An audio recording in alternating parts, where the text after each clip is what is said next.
കർത്താവിൽ പ്രിയരെ, ദൈവം ഇന്ന് നമുക്ക് തന്നിരിക്കുന്ന ഈ പുതിയ ദിവസത്തിനായിട്ട് നന്ദി പറയുകയും ഈ ദിവസം ഓരോ നിമിഷവും ദൈവത്തിൻ്റെ പരിപാലനം നമുക്കുണ്ടായിരിക്കേണ്ടതിന് നമുക്ക് ദൈവത്തോട് പ്രാർത്ഥിക്കുകയും ചെയ്യാം.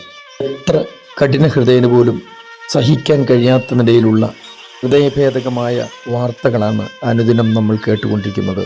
പെട്ടെന്നുണ്ടാകുന്ന അപകടങ്ങൾ, രോഗങ്ങൾ, പ്രയാസങ്ങൾ, ഇങ്ങനെയുള്ള സകലത്തിൽ നിന്നും ദൈവത്തിൻ്റെ കരമാണ് നമ്മെ ഇന്നയോളം വിടുവിച്ചത്. ആ ദൈവത്തിന് മഹത്വം കരയറ്റുകയും നന്ദി പറയുകയും ചെയ്യേണ്ടത് നമ്മുടെ കടമയാണ്. നമുക്ക് പലർക്കും ശ്രുതിമധുരമായ പാട്ടുകൾ പാടാൻ കഴിയില്ലാത്തവരായിരിക്കാം. എന്നാൽ പോലും എല്ലാ ദിവസവും ഒരു പ്രാവശ്യമെങ്കിലും ഒരു ചെറിയ മൂളിപ്പാട്ടെങ്കിലും പാടാത്തവരാരെങ്കിലും ഉണ്ടോ? ഒരാൾ തനിയെ ഇരിക്കുമ്പോൾ അവർ പാടുന്ന പാട്ടുകൾ ശ്രദ്ധിച്ചാൽ നമുക്കൊരു കാര്യം മനസ്സിലാകും, അവരുടെ അപ്പോഴത്തെ മാനസിക നില എങ്ങനെയാണെന്ന്. ചില ആളുകളെ സംബന്ധിച്ചിടത്തോളം അങ്ങനെയൊന്നുമല്ല. എത്ര സന്തോഷം നൽകുന്ന സാഹചര്യമുണ്ടെങ്കിലും അവർ ദുഃഖത്തിൻ്റെ പാനപാത്രമേ പാടാറുള്ളൂ. ഇന്നും നമുക്ക് യേശുവിനോടുകൂടെ യാത്ര തുടരാം.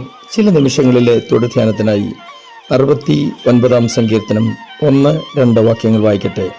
ദൈവമേ, എന്നെ രക്ഷിക്കണമേ. വെള്ളം എൻ്റെ പ്രാണനോളം എത്തിയിരിക്കുന്നു. ഞാൻ നിലയില്ലാത്ത ആഴമുള്ള ചേറ്റിൽ താഴുന്നു. ആഴമുള്ള വെള്ളത്തിൽ ഞാൻ മുങ്ങിപ്പോകുന്നു. പ്രവാഹങ്ങൾ എന്നെ കവിഞ്ഞൊഴുകുന്നു. 36 വാക്യങ്ങളുള്ള ഈ സങ്കീർത്തനത്തിൽ ഈ നിലയിൽ തൻ്റെ നിരാശ വെളിപ്പെടുത്തുന്ന വാക്കുകളാണ് നമുക്ക് കേൾക്കാൻ കഴിയുന്നത്. വാസ്തവത്തിൽ എന്തുകൊണ്ടാണ് ഒരാളെ നിരാശ ഭരിക്കുന്നത്? ഓരോരുത്തർക്കും ഓരോ കാരണങ്ങളാണ്. എങ്കിലും അതിൽ പൊതുവായ ചില കാര്യങ്ങൾ എല്ലാ മനുഷ്യരിലും നമുക്ക് കാണാൻ കഴിയും. ഈ ഭൂമിയിൽ നടക്കുന്ന എല്ലാ തിന്മകൾക്കും ഒരു കൂട്ടം ചെകുത്താന്മാർ ഒരു സ്ഥലത്ത് കൂടിയിരുന്ന് അവർ ഓരോരുത്തരും ഏത് നിലയിലൊക്കെയാണ് മനുഷ്യരെ പ്രലോഭിപ്പിച്ച് കീഴ്പ്പെടുത്തുന്നതെന്ന് അന്യോന്യം വിവരിക്കുകയായിരുന്നു. കൂട്ടത്തിൽ വളരെ സമർത്ഥനായ ഒരു കുട്ടിപ്പിശാചുണ്ടായിരുന്നു. ഇവൻ എവിടെ ചെന്നാലും ജയം കാണാതെ മടങ്ങി വരില്ല. ഇവന്റെ കയ്യിൽ നിന്നും ഇവന്റെ വിജയത്തിന്റെ രഹസ്യം അടിച്ചെടുക്കാൻ ബാക്കി പിശാചുക്കൾ തീരുമാനിച്ചു. അവർ എല്ലാവരും ചേർന്ന് ഇവനെ ഒരുപാട് പൊക്കിപ്പറഞ്ഞു. മുഖസ്തുതി ഇഷ്ടപ്പെടാത്തവരാരാ ഉള്ളത്? പിശാചിന് പോലും അത് വലിയ ഇഷ്ടമാണ്. ഒടുവിൽ തന്റെ വിജയത്തിന്റെ രഹസ്യം അവരോട് തുറന്നു പറയാൻ താൻ സമ്മതിച്ചു.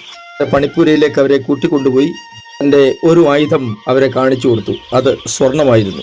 ഇതിന്റെ തിളക്കത്തിന് മുമ്പിൽ വീഴാത്തവർ വളരെ ചുരുക്കമാണെന്ന് ഇവൻ ബോധ്യപ്പെടുത്തി. അതായത് അതിലൂടെ നേടാൻ കഴിയുന്ന പണം, സമ്പത്തിന് വേണ്ടി എന്ത് മ്ലേച്ഛതയും പ്രവർത്തിക്കാൻ തയ്യാറാകുന്ന അനേകർ മനുഷ്യരുടെ ഇടയിലും ഇല്ലേ? ആത്മീയരുടെ ഇടയിൽ പോലും ദ്രവ്യാഗ്രഹികളുടെ എണ്ണം വർദ്ധിച്ചുകൊണ്ടിരിക്കുന്ന കാലമാണിത്. അടുത്തത് അവൻ കാട്ടിക്കൊടുത്തത് തൻ്റെ രണ്ടാമത്തെ ആയുധമാണ്. അതാണ് അഹന്ത. അഹന്ത അല്ലെങ്കിൽ അഹങ്കാരം ഏത് മനുഷ്യനെ ബാധിച്ചാലും അവൻ്റെ വീഴ്ച സുനിശ്ചിതമാണ്. ഇതെല്ലാം കേട്ടിട്ട് ഇവരൊക്കെ തിരിച്ചു വിക്കളയുമെന്നാണ് ഇവൻ വിചാരിച്ചത്. പക്ഷേ അവൻ്റെ കണക്കുകൂട്ടലുകളെ തെറ്റിച്ചുകൊണ്ട് അവരെല്ലാവരും ചേർന്ന് ഇങ്ങനെ പറഞ്ഞു, നീ ഞങ്ങളുടെ രാജാവാണ്. ഇപ്പോൾ നീ പറഞ്ഞ മുഴുവൻ ആയുധങ്ങളും ഞങ്ങളുടെ പക്കലുമുണ്ട്. എന്നാൽ നിന്റെ വിജയത്തിന്റെ രഹസ്യം മറ്റെന്തോ ആണ്. എന്നെ അവരുടെ ഇടയിലെ രാജാവാക്കിയപ്പോൾ അവന് ഭയങ്കര സന്തോഷമായി. അവൻ അതീവ രഹസ്യമായി സൂക്ഷിച്ചിരുന്ന മറ്റൊരു ആയുധം അവർക്ക് വെളിപ്പെടുത്തി കൊടുത്തു. നിരാശ എന്നാണ് ആ ആയുധത്തിന്റെ പേര്. ഈ നിരാശയുടെ വിഷം ഏതൊരു മനുഷ്യന്റെ ഉള്ളിൽ ചെന്നാലും അവർ പിന്നെ ഉയർന്നു വരിക വലിയ പ്രയാസമാണ്. കേട്ടുനിന്ന മുഴുവൻ പിശാചുക്കളും വളരെ സന്തോഷത്തോടെ അവനോട് ഒരു നന്ദി വാക്ക് പോലും പറയാതെ മടങ്ങിപ്പോയി. നമുക്ക് തന്നെ അറിയുന്ന കാര്യമല്ലേ, നിരാശ നമ്മെ പിടിക്കുമ്പോൾ നമ്മൾ എത്ര കഴിവുള്ള ആളാണെങ്കിലും നിരാശയോട് കൂടി നമ്മെ ചേർത്ത് പിടിക്കുന്ന മറ്റൊന്നാണ് നിഷ്ക്രിയത്വം. നമ്മൾ പലതിലും നിഷ്ക്രിയരാകും, ഒന്നും ചെയ്യാൻ കഴിയാത്ത അവസ്ഥ. തുടർന്ന് ഇവരിൽ പലരും ചെയ്യുന്ന ഒന്നാണ് ദൈവത്തിന്റെ സ്നേഹത്തെയും ദൈവത്തിന്റെ പരിപാലനത്തെയും ഒക്കെ സംശയിക്കുകയും ചോദ്യം ചെയ്യുകയും ചെയ്യുക എന്നത്. ഇവർക്ക് മുഴുവൻ ആളുകളോടും ഈർഷ്യയും പിണക്കവും ഒക്കെ ആയിരിക്കും. ഇതിന്റെ മൂർധന്യാവസ്ഥയിലാണ് പലരും രാജന്റെ കയ്യിലെ വെറും കളിപ്പാട്ടങ്ങളായി മാറുന്നത്. എത്ര ആത്മീയരാണെങ്കിലും ചിലപ്പോൾ നിരാശയ്ക്ക് അടിമയായി പോകും. നമുക്കറിയാമല്ലോ, ഏലിയാവ് വലിയ ഒരു പ്രവാചകനായിരുന്നു.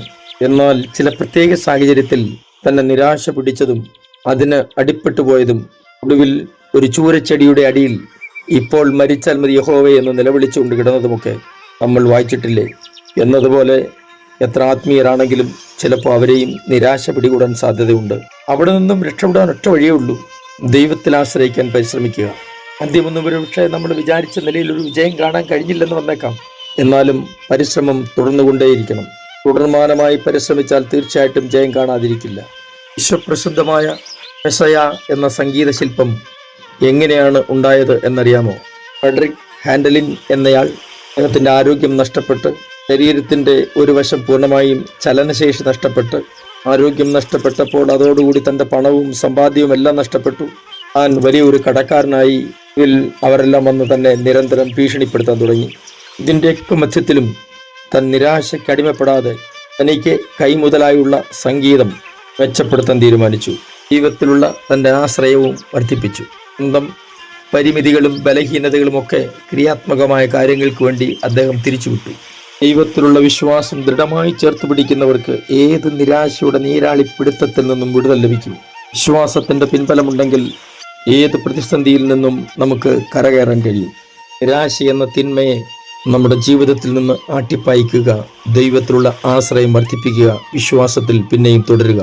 ദൈവാശ്രയബോധവും പ്രാർത്ഥനയും നിങ്ങൾക്ക് പിന്നെയും പുത്തൻ നന്മയുടെ അനുഭവങ്ങളെ പ്രദാനം ചെയ്യും.